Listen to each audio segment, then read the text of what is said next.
എല്ലാവർക്കും ഡോക്ടേഴ്സ് ayurvlogsന്റെ മറ്റൊരു വ്ളോഗിലേക്ക് സ്വാഗതം. ഇന്ന് ഞാൻ ഇവിടെ പരിചയപ്പെടുത്താൻ പോകുന്നത് ഹരിദ്രാഖണ്ഡം എന്ന ആയുർവേദ മരുന്നാണ്. ഈ ചാനലിൽ ഒരുപാട് ആയുർവേദ മരുന്നുകൾ പരിചയപ്പെടുത്തുന്നുണ്ട്. ഈ മിതമായ അറിവ് വെച്ച് ചികിത്സ ചെയ്യരുത്, അത് അപകടമാണ്. നിങ്ങൾ അലർജിക്കൊക്കെ ചികിത്സ ചെയ്തിട്ടുണ്ടെങ്കിൽ തീർച്ചയായും അറിഞ്ഞിരിക്കാൻ ഇടയുള്ള ഒരു ആയുർവേദ മരുന്നാണ് ഹരിദ്രാഖണ്ഡം. ഹരിദ്രാഖണ്ഡം ചൂർണമായിട്ടും അതായത് പൗഡേർഡ് ഫോമിലും അതുപോലെ തന്നെ ഗ്രാന്യൂൾസ് ആയിട്ടും നമുക്ക് കിട്ടും. സംസ്കൃതത്തിൽ മഞ്ഞളിനെയാണ് ഹരിദ്ര എന്ന് പറയുന്നത്. ഇത് ചേർത്ത് ഉണ്ടാക്കുന്നതുകൊണ്ടാണ് ഹരിദ്രാഖണ്ഡം എന്ന പേര് വന്നത്.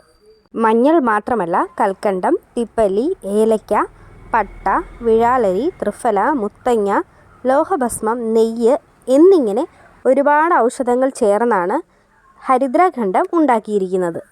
പലതരം അലർജികൾക്ക് വളരെ വ്യാപകമായി കൊടുക്കുന്ന ഒരു മരുന്നാണ് ഹരിദ്രാഖണ്ഡം. അതുപോലെ തന്നെ ത്വക്ക് രോഗങ്ങൾക്ക് നല്ല റിസൾട്ട് തരുന്ന ഒന്നുകൂടിയാണ് ഈ ഔഷധം. ഔഷധ പ്രയോഗങ്ങൾ എന്ന് പറഞ്ഞാൽ ആദ്യം തന്നെ വിട്ടുമാറാത്ത ചുമ, ദീർഘനാളായിട്ടുണ്ടാവുന്ന ഒരുപാട് നാൾ ചികിത്സിച്ചിട്ടും ഭേദമാവാത്ത ചുമയ്ക്ക് ഹരിദ്രാഖണ്ഡ ചൂർണം പാലിൽ ചേർത്ത് കൊടുക്കാറുണ്ട്.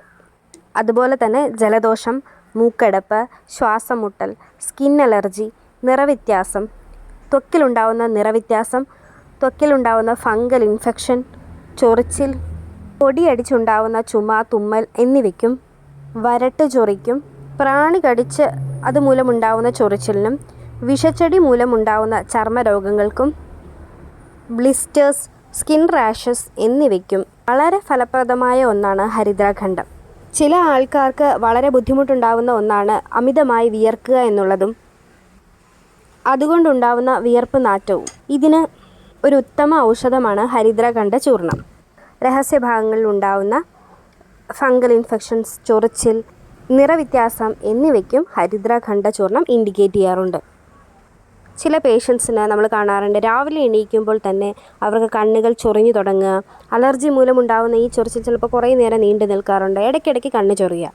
ഇതിനും ഹരിദ്രാഖണ്ഡ ചൂർണം നല്ല ആശ്വാസം തരുന്ന ഒന്നാണ്. ഒരു പ്രത്യേക കാര്യം ശ്രദ്ധിക്കേണ്ട എന്താണെന്ന് വെച്ചാൽ, ലോഹഭസ്മം ഇതിൽ ചേരുന്നത് കൊണ്ട് എല്ലാ പേഷ്യൻസിനും ഇത് പ്രിസ്ക്രൈബ് ചെയ്യാറില്ല. അതുകൊണ്ട് വൈദ്യനിർദ്ദേശം അനുസരിച്ച് മാത്രം ഇത് സേവിക്കുക.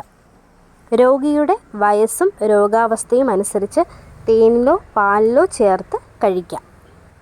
ഈ വീഡിയോ നിങ്ങൾക്ക് ഉപകാരപ്രദമായി എന്ന് വിശ്വസിക്കുന്നു. ഇനിയും ഇതുപോലെയുള്ള വീഡിയോകൾക്കായി ഈ ചാനൽ സബ്സ്ക്രൈബ് ചെയ്യുമല്ലോ. Thanks for watching doctors ayurvlogs.